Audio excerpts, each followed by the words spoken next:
Of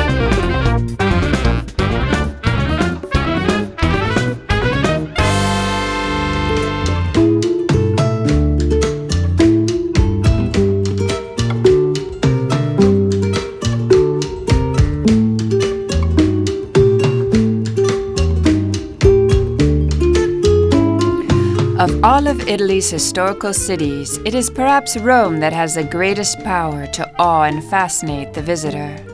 Its majestic palaces, ancient churches and basilicas, extraordinary ruins, opulent monuments, ornate statues and graceful fountains have earned Rome's historical center the title of UNESCO World Heritage Site. Rome's immensely rich historical heritage and cosmopolitan atmosphere have made it one of Europe's and the world's most splendid and favorite capitals. Rome, the Eternal City, has been an important economic, political, and religious center since ancient times.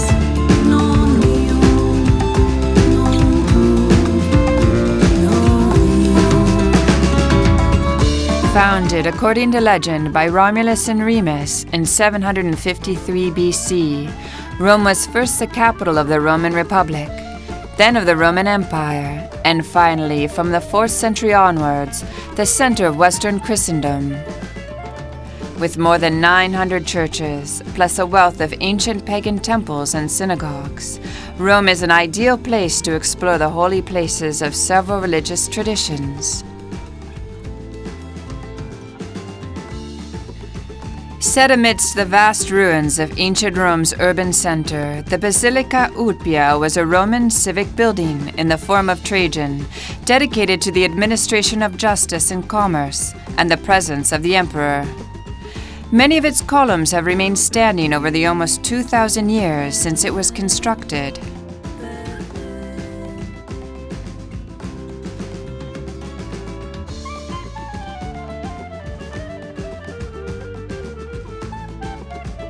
Near the Basilica Ulpia, Trajan's Column is a monument erected in honor of the Roman Emperor Trajan.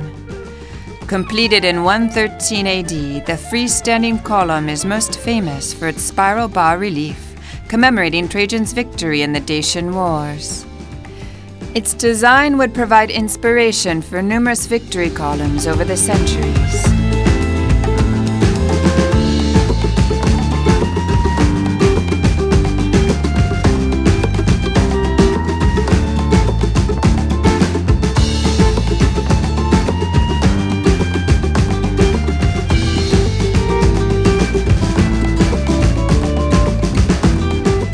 The best place for exploring Rome's ancient ruins is along either side of the Via dei Fori Imperiali, the street connecting the Coliseum and Piazza Venezia.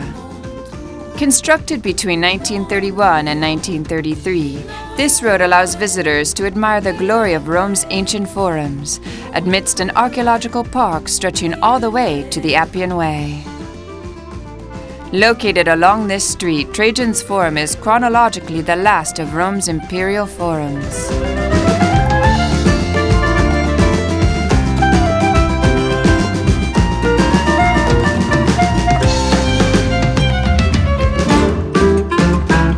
From the time of its first settlement, Rome's position at a ford on the Tiber River soon made it an important crossroads of traffic and trade.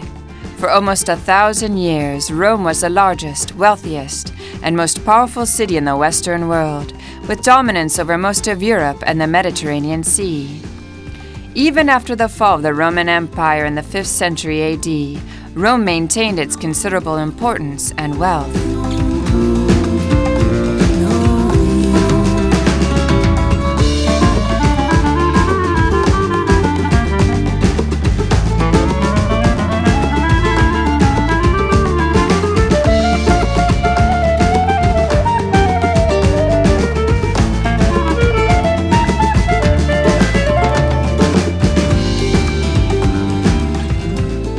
The Forum in Rome is one of the world's most important archaeological sites. The Arch of Titus stands in a slightly elevated position on a spur of the Palatine Hill at the entrance to the Roman Forum.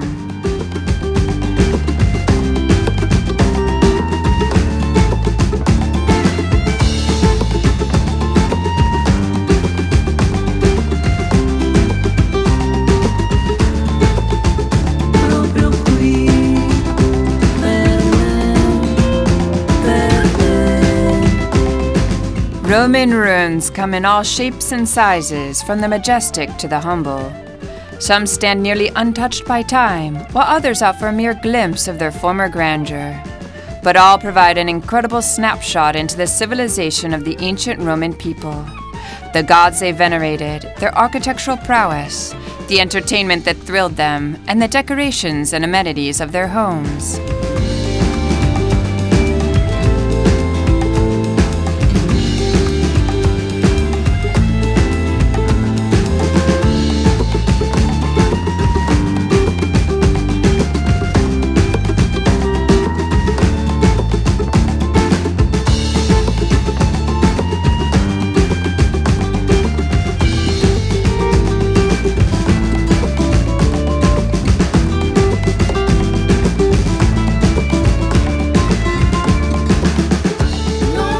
Dating from 203 AD, the Arch of Septimius Severus celebrates the emperor's victories in modern-day Iran and Iraq. Covered with reliefs of battle scenes, the arch is located at the west end of the Roman Forum, at the foot of the Capitoline Hill. Because it was incorporated into a church in the Middle Ages, the Arch of Septimius Severus is one of the best preserved monuments in the Roman Forum.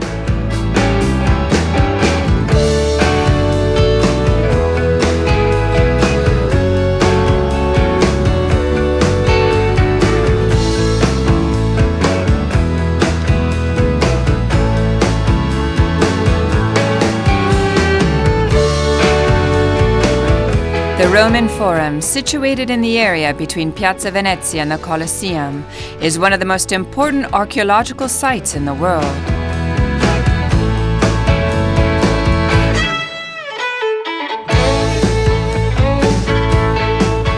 "3,000 years ago, this valley between the Capitoline and Quirinal hills, which was to become the social and political center of the greatest empires of ancient times, was submerged in marshland. By an incredible feat of engineering commissioned by the last two Etruscan kings, a canal that is still in function to this day allowed the land to be drained. The area was soon developed, and by the end of the 7th century BC, it had become a bustling marketplace and a hive of social activity.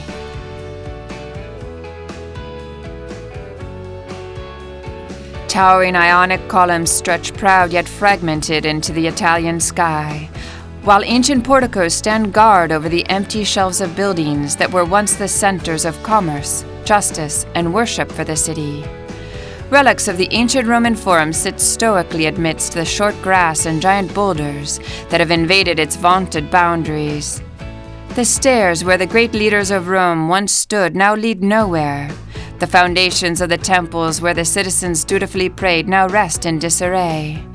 And walls that used to house powerful Roman senators now form an incredible open-air museum.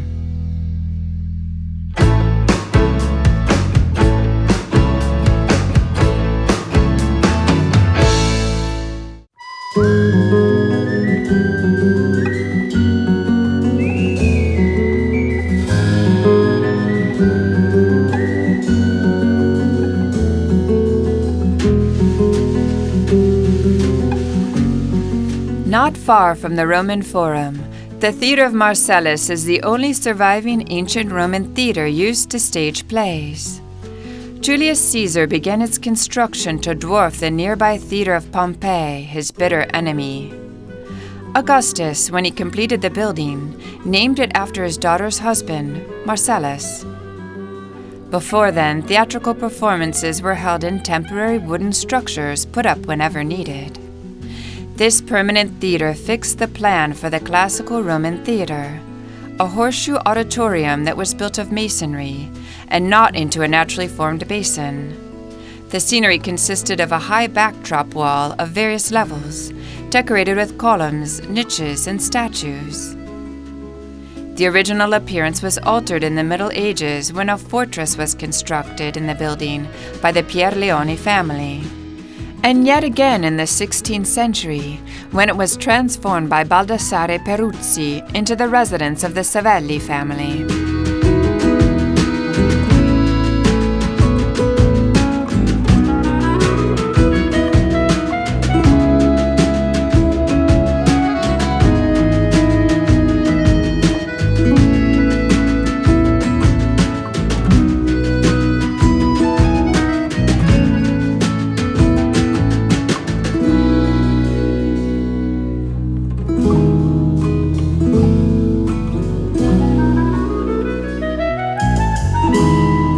The Circus Maximus was the largest stadium in ancient Rome.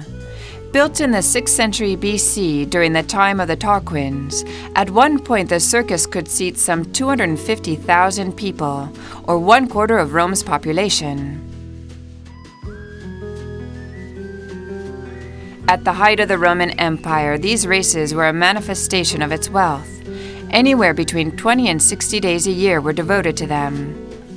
These were not simply sporting events.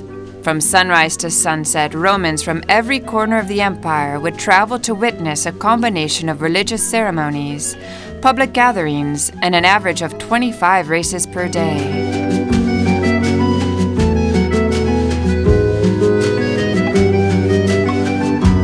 During breaks from the races, the arena also held a variety of religious ceremonies, boxing and wrestling matches. Even the occasional gladiator exhibition found its way into the circus. It is presumed that the majority of Christian martyrdom in the city also took place at the Roman Circus Maximus.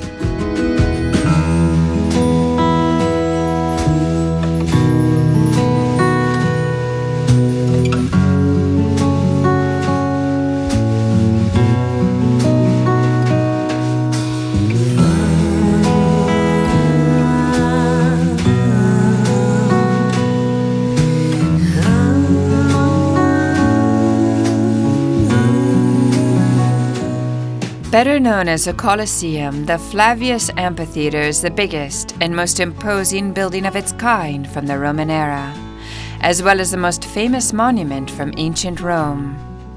Construction was begun by the Emperor Vespasian and completed by his son Titus in 80 AD. Today it enthralls visitors both for its architectural beauty and as one of the greatest triumphs of Roman engineering. The Colosseum is one of the most majestic structures to adorn imperial Rome. The exterior of the Roman Colosseum is made entirely of travertine, stretching 527 meters around and 4 stories high.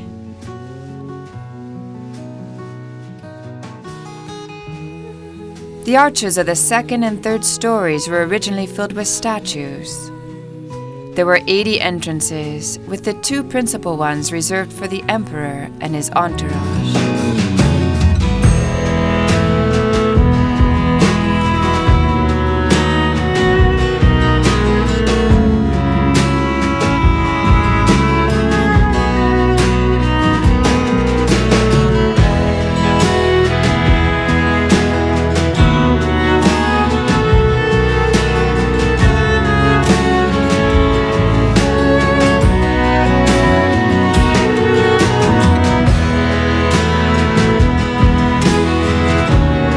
The Colosseum is a tremendous amphitheater, a symbol of both the grandeur and cruelty of the mighty Roman Empire. Capable of seating some 50,000 spectators, the Colosseum hosted spectacular games, including gladiator exhibitions, fights between animals, executions of prisoners, and strangely enough, naval battles. Untold thousands of humans and animals met their end in what is today one of Rome's most popular tourist attractions.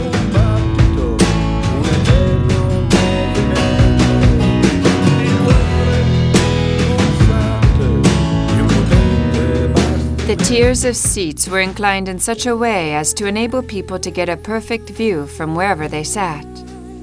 Entry to the Colosseum was free for all Roman citizens, but places were divided according to social status. The seats at the top were designated for the common people, while those closer to the center were reserved for those of higher social status.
Rome is a city that has never stopped changing, having built upon its ancient, medieval, and Renaissance foundations to become a bustling modern city. Part of the Roman experience is to witness the juxtaposition between old and new, like the traffic zipping around imperial ruins.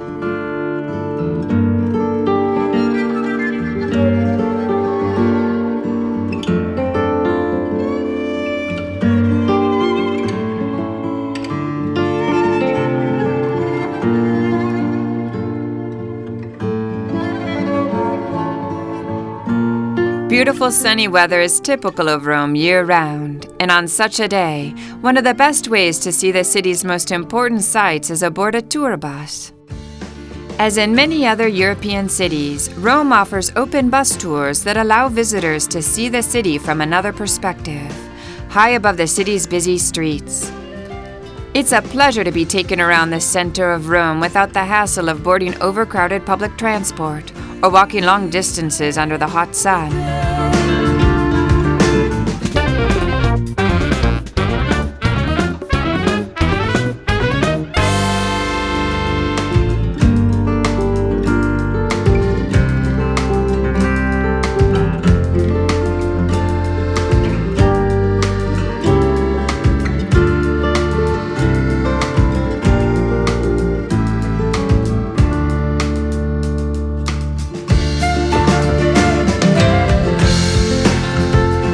The entire northern side of the Capitoline Hill was redesigned to make room for a gigantic monument to Victor Emmanuel II. Located almost at the geometric center of Rome, this monument was built in honor of Victor Emmanuel, the first king of unified Italy. The national monument is known by several names, including the Vittoriano and the Altar of the Fatherland.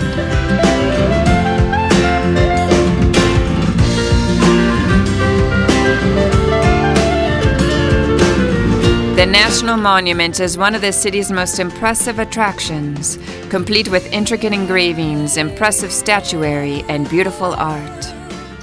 The massive monument stands a formidable 70 meters high and 135 meters wide.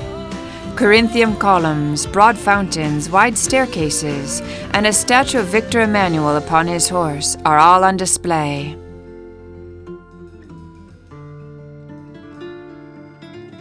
Designed by the architect Giuseppe Sacconi in 1885, the monument serves a dual function as the home of both Italy's tomb of the unknown soldier and its eternal flame.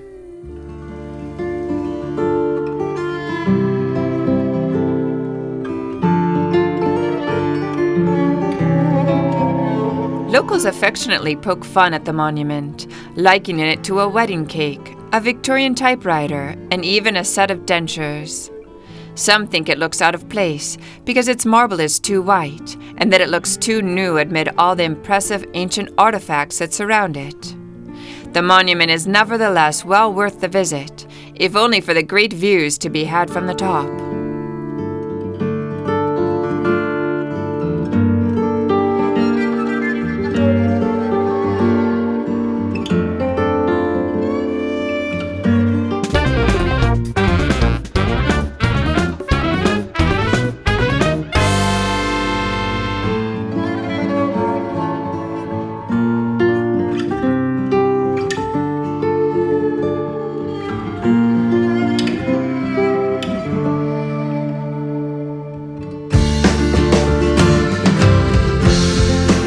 Of Rome's 7 hills, the Capitoline Hill, or Campidoglio, is Rome's true heart. The Capitoline Hill is where the city's first and holiest temples stood, including its most sacred, the Temple to Jupiter and the Capitoline Triad. The Capitoline Hill is the smallest of Rome's 7 hills, but it was the religious and political center of the city since its foundation, more than 2,500 years ago. Today, the Capitoline Hill is home to the Capitoline Museum, with its world-class collection of Roman artifacts.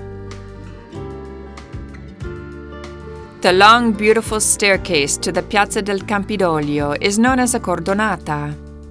It is adorned with granite statues of Egyptian lions at the foot, and 2 large classical statues of Castor and Pollux at the top.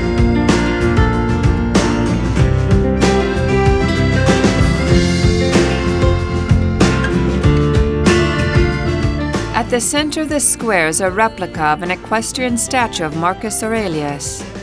The original statue can be found in the Palazzo Nuovo, part of the Capitoline Museum.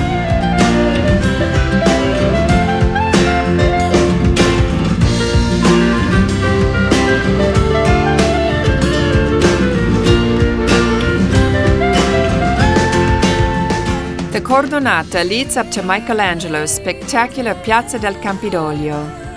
This is flanked by the Palazzo Nuovo and Palazzo dei Conservatori, which house the Capitoline Museum with its fine collections of sculptures and paintings.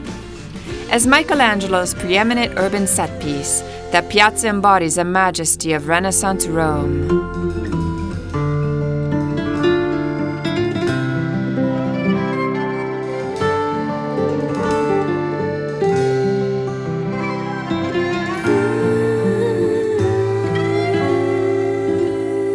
The Capitoline wolf is a bronze sculpture of a she-wolf suckling twin infants.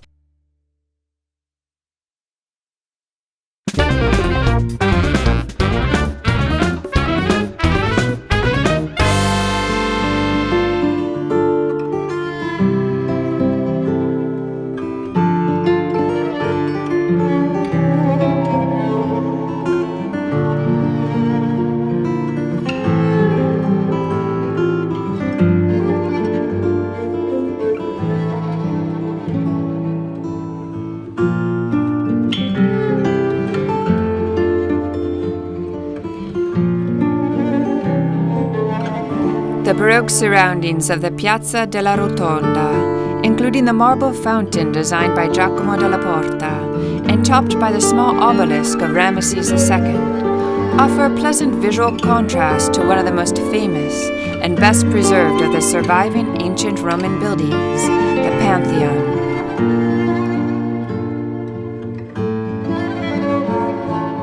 Located in a city full of majestic ruins from the Roman era, the Roman Pantheon rises unexpectedly amidst a Roman neighborhood.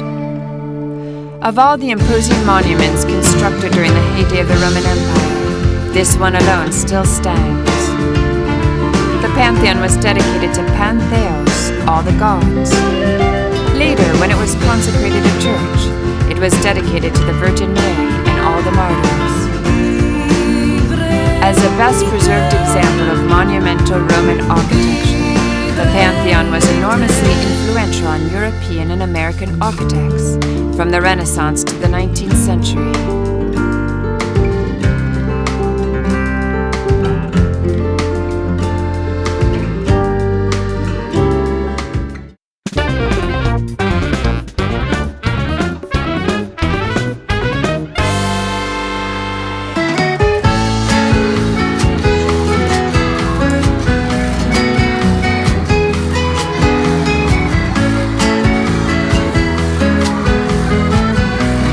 Rome's love affair with fountains stretches back to antiquity, and the modern city boasts an unparalleled collection of public fountains.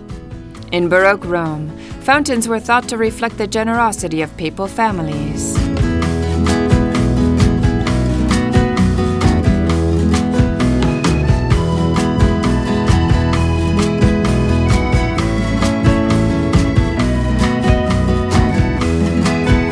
Piazza Navona is one of Papal Rome's Baroque masterpieces.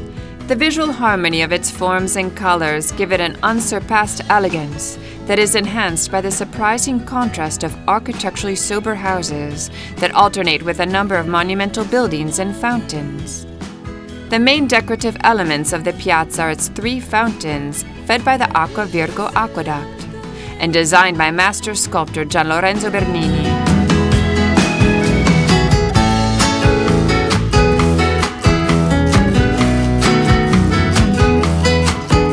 Piazza Navona provides the perfect setting for the artists who set up their easels here, mostly in the summertime, to sell their paintings or offer to draw portraits of passers-by.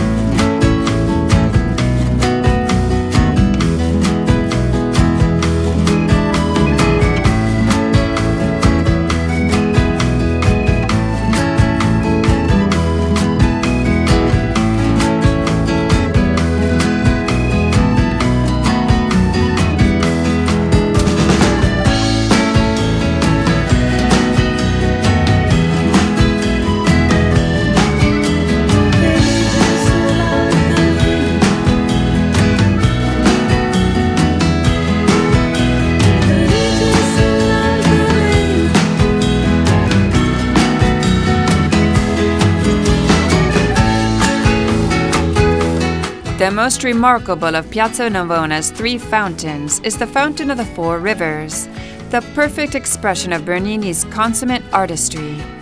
The Fountain of the Four Rivers depicts the gods of the 4 great rivers of the 4 continents, recognized by Renaissance geographers: the Nile in Africa, the Ganges in Asia, the Danube in Europe, and the Rio de la Plata in America. Each river is adorned by representations of animals and plants native to each continent.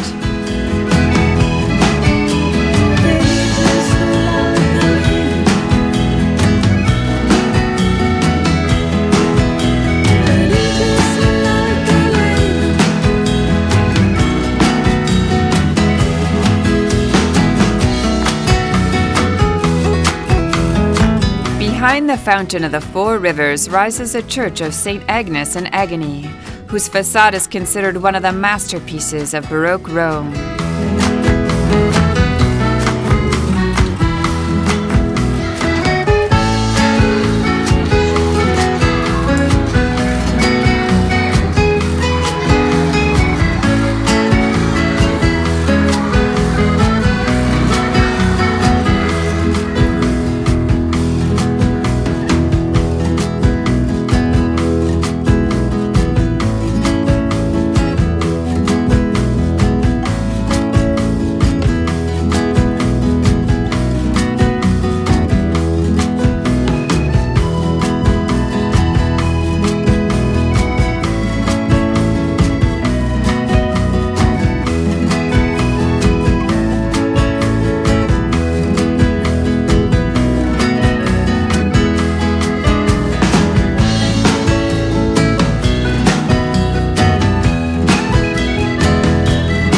The Trevi Fountain celebrates the ever-mutating and incredible power of water. This marvelous work of art is much more than a mere sculpture. It remains a triumphant example of Baroque art with its soft, natural lines and fantastical creatures, in which hard stone is made to embody movement through the play of water.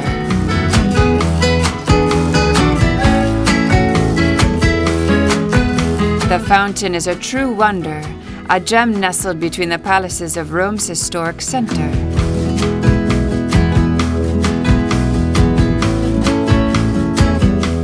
The palace in the background blends perfectly with the composition, and the game of space and mass gives an air of movement to the entire statue. This huge Baroque construction, inspired by sea mythology, took 30 years to build.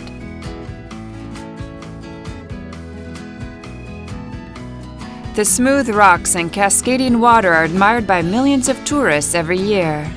This work of art is so famous that even cinema has commemorated it on more than one occasion. A curious tradition regarding the Trevi Fountain says that if you throw a coin over your shoulder into the water, you are sure to return to Rome.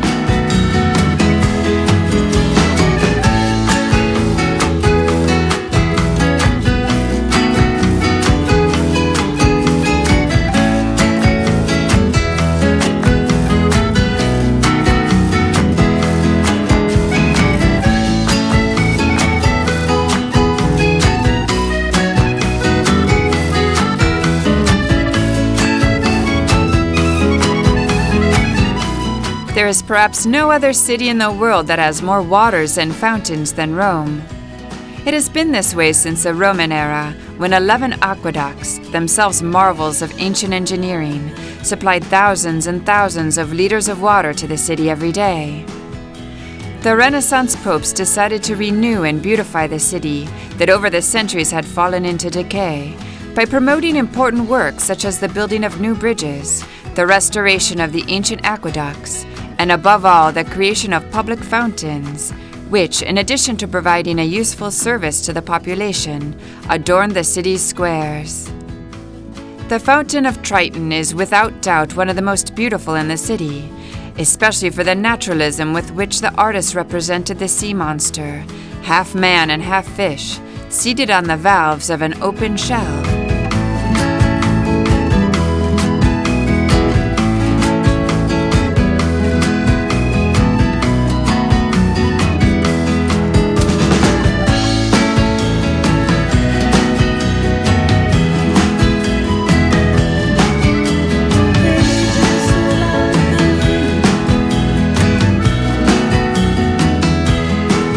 The early Baroque fountain, the Fountain of the Old Boat, that sits in the Piazza De Espana, is one of the most frequently visited and photographed of Rome's many fountains.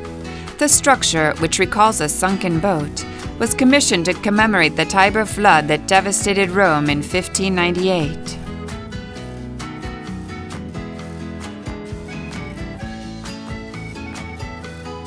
The Spanish Steps at the Piazza di Spagna are one of Rome's most popular attractions. The staircase, one of the widest and longest in all of Europe, was painstakingly designed to accommodate the steep incline of the hill between the Piazza di Spagna and the Piazza Trinità dei Monti at the top, where the splendid French church of Trinità dei Monti is located.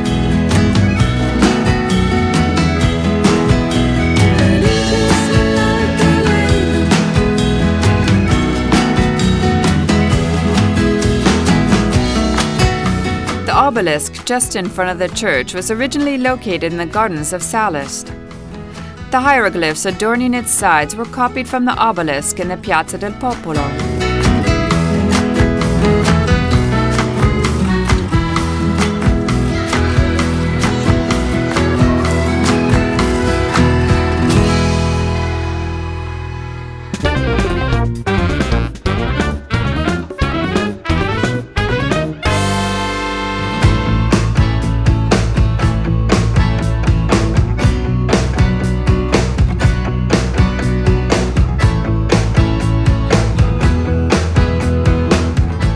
Between the elegant Pincio and the banks of the Tiber, Piazza del Popolo opens up into an enormous ellipse.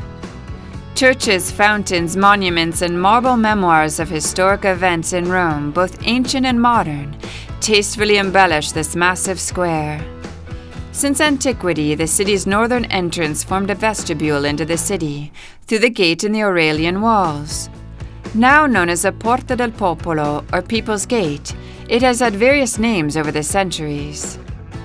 The Egyptian obelisk of Ramesses II, second in age and height only to the one that stands in front of the Basilica of St. John Lateran, was originally brought to the city by the Emperor Augustus, who placed it in the Circus Maximus.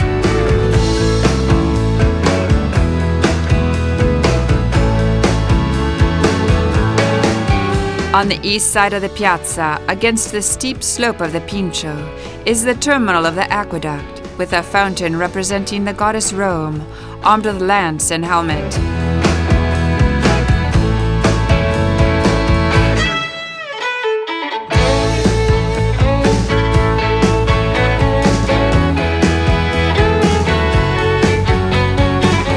Twin churches stand at the far end of the square, emphasizing the elegant lines of the trident, as the three streets, Via del Babuino, Via del Corso, and Via di Ripetta, which radiate out of the square, are known, adding depth and perspective to the overall picture.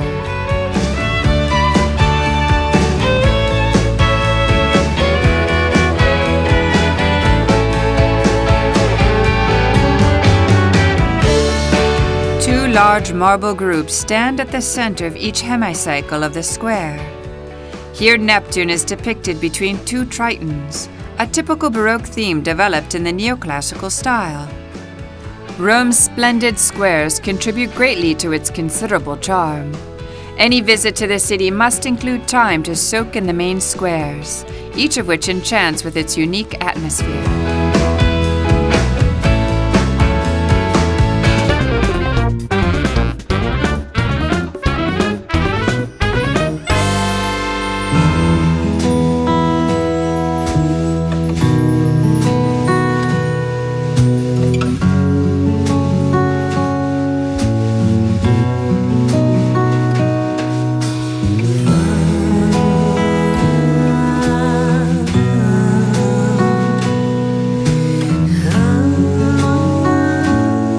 Stretching from above Piazza del Popolo to the top of the Via Veneto, Villa Borghese crowns Rome in a glorious canopy of green. Despite the passing centuries and extensive developmental changes to Rome, Villa Borghese has remained a green and pleasant space, diluting the impact of an otherwise ever-expanding urban metropolis. The park was originally a private vineyard, redesigned and enlarged to grandiose proportions for Pope Paul V's nephew, the Cardinal Scipione Borghese. However, it was named after the Borghese family since it was the location of their residence, the most luxurious and magnificent dwelling in Rome.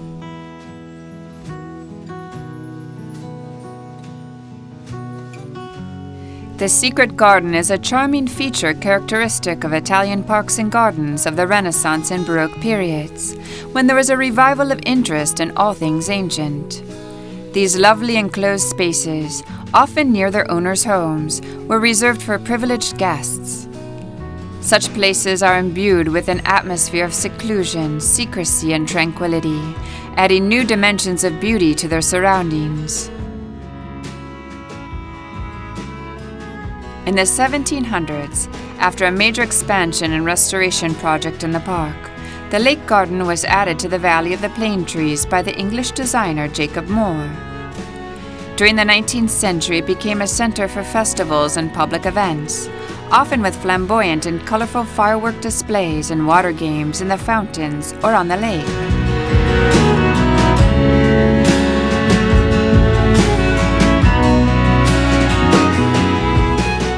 As it is a pleasant place to stroll on a fine day, it became a favorite place for leisure time activities such as boating.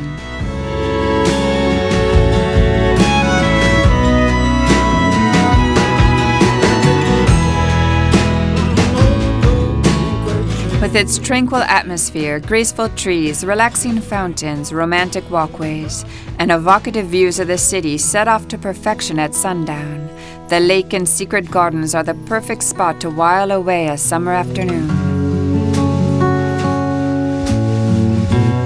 The wild and exotic animals that once roamed the park, together with the numerous birds, even before the biopark was built, made the Villa Borghese gardens enormously popular in earlier centuries.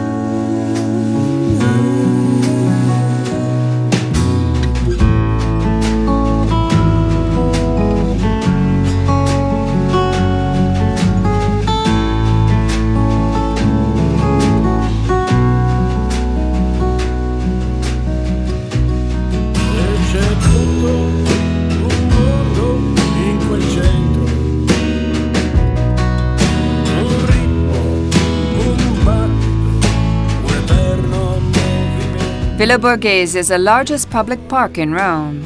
It features a lake, temples, fountains, statues, and several museums. The Borghese Gardens offer a pleasant refuge from the busy streets of the city center.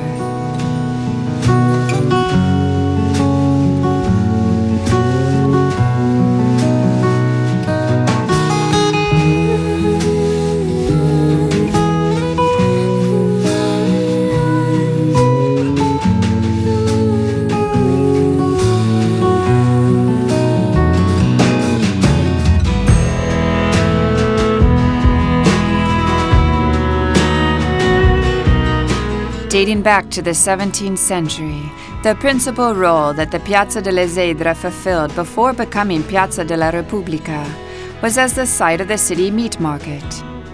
The square was enclosed by imposing colonnades in the late 19th century and filled with shops. It was officially renamed the Piazza della Repubblica at the end of the Second World War, with the downfall of the Italian monarchy. Piazza della Repubblica is most famous for the 4 magnificent representations of nude nymphs in the Fountain of the Naiads. Each figure lies on top of an aquatic animal representing water in its 4 principal guises: a seahorse for the oceans, a water snake for rivers, a swan for lakes, and a lizard for subterranean streams. The poses of the figures give the impression that they are enjoying where they are and what they are doing.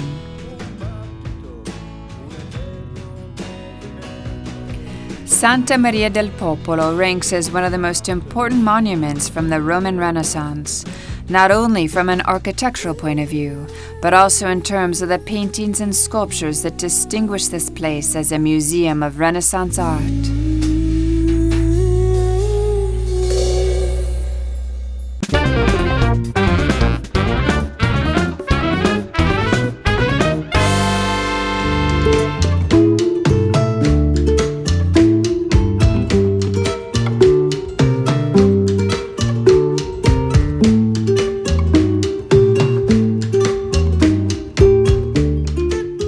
Rome's fortunes have risen and fallen over the centuries. With the increasing power of the Church came the decline of the city itself, which became a battleground for powerful noble Roman families. As in other large Italian towns, the city of Rome strengthened its administrative position during the 12th century, soon to be annihilated once again by the power of the popes and their domination over the area of central Italy known as the Papal States. Today, Rome is the seat of the Italian government, as well as that of Roman Catholicism in the Vatican. It also remains one of the world's most important cultural and artistic centers, attracting people from all over the world who come to see its majestic ancient ruins, along with its incredible works of art and architecture from the Renaissance and Baroque eras.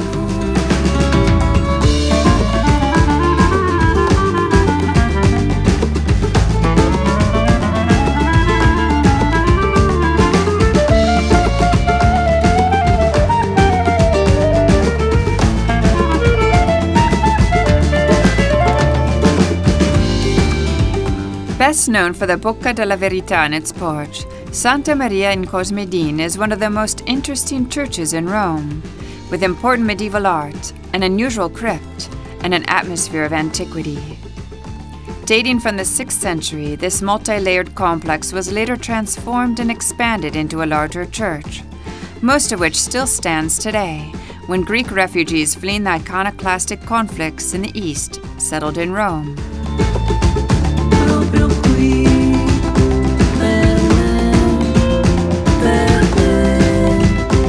The large marble mask in the church's porch, called the Bocca della Verità, or the Mouth of Truth, is an ancient Roman artifact that was originally either a drain cover or part of a fountain.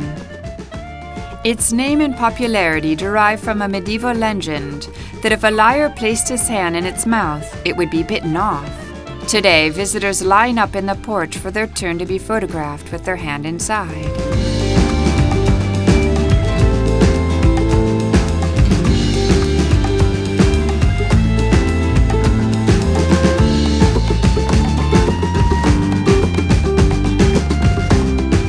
The old Lateran palace was demolished by Pope Sixtus V, but the apse of the papal dining hall, the Triclinium Leoninum, has been preserved on the outside of the remains of the building.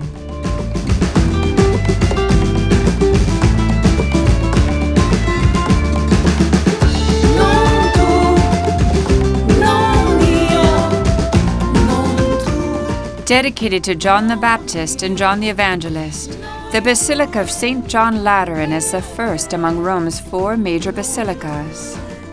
St. John Lateran contains artistic treasures from every historic period, a tribute to the important role the basilica has played in the history of Rome and the Roman Catholic Church. The 2-storied portico that makes up the facade of the basilica dates from the 18th century, as do the large statues of Christ and the saints which crown the facade.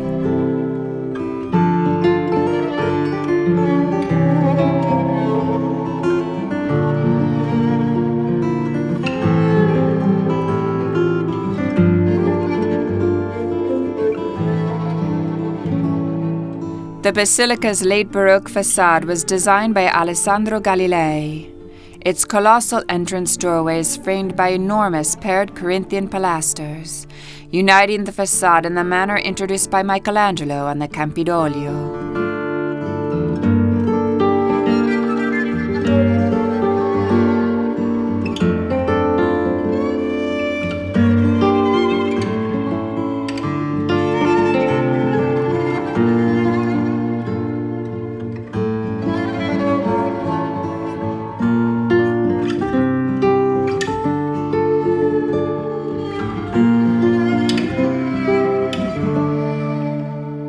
The Basilica of St. Paul outside the walls is one of Rome's 4 major basilicas.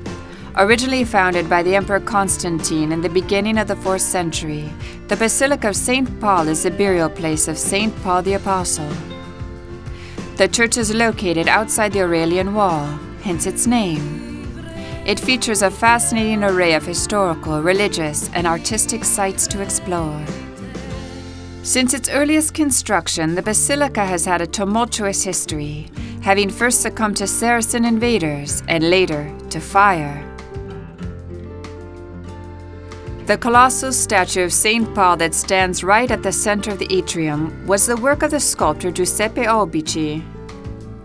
The Basilica of St. Paul outside the walls is one of the 7 pilgrim churches.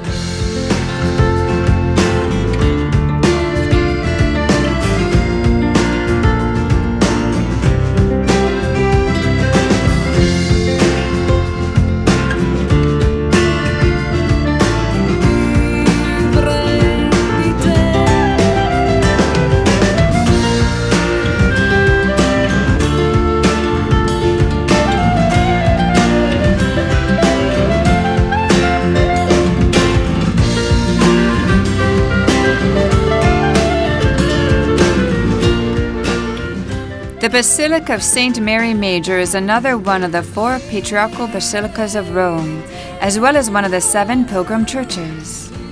A patriarchal basilica is a church in which the high altar is reserved only for the use of the Pope or his representative.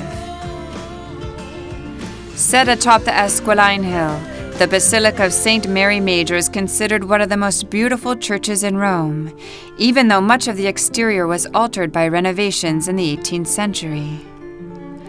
While some of the impact of this commanding location has been diminished by the growth of the modern city, the basilica still emanates quite a presence.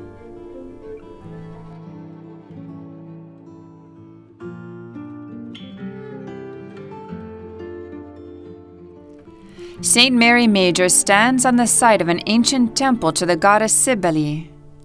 According to 13th century legend, the first church was built here by Pope Liberius on the site of an apparition of the Blessed Virgin Mary.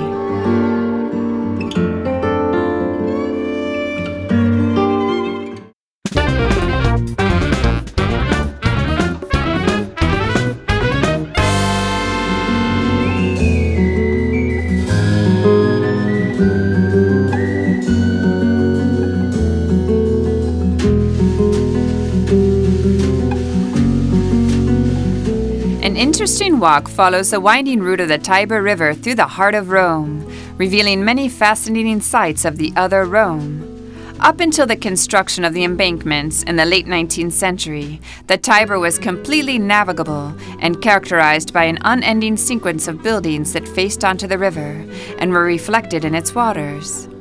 The river was used for fishing and bathing. The water was used to drink and for motive power. The presence of several small islands on the Tiber facilitated crossing of the river and led to the building of the first permanent settlements on the surrounding high ground, the 7 hills of Rome.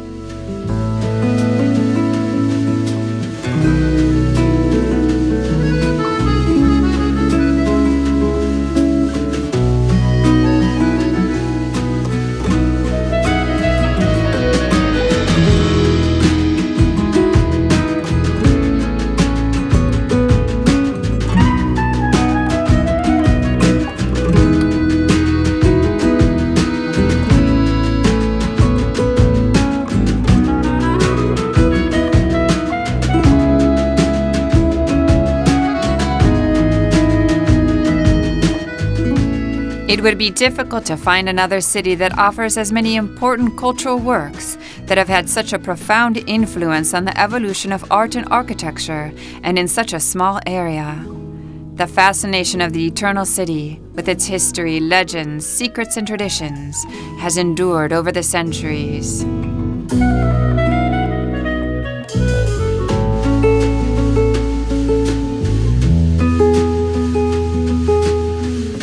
The State of Vatican City is a walled enclave situated within the city of Rome.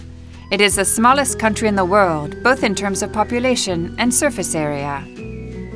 The square in front of the basilica is delimited by a monumental colonnade, the work of master sculptor and architect Gian Lorenzo Bernini, its open arms symbolically welcoming the world into the Catholic Church.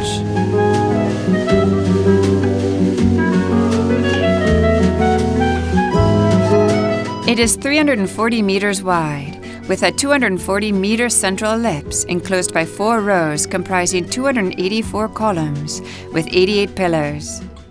The balustrade is topped by 140 statues of saints, while below, at the foot of the grand staircase, the two 8-meter-high statues of Saints Peter and Paul seem to welcome the pilgrims to the basilica.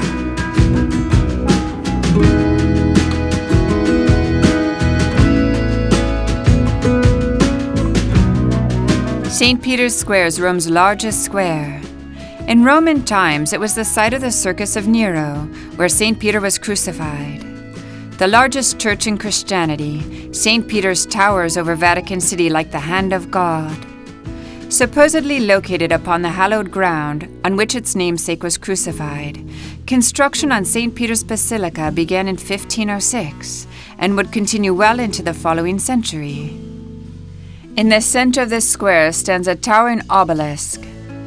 Dating from the 13th century BC, it was brought to Rome from Egypt in the 1st century to stand in Nero's circus some 250 meters away.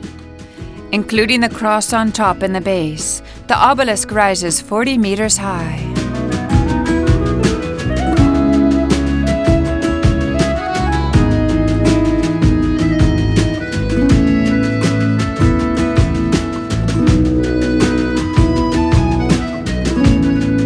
Since its foundation, Rome has been inextricably linked to the making of Western history. As capital of an empire that dominated the Mediterranean world for 5 centuries, Rome became thereafter the capital of Western Christianity and home of the papacy. Today, it has retained its religious, cultural, and political importance as the capital of Italy and one of the world's most magnificent cities.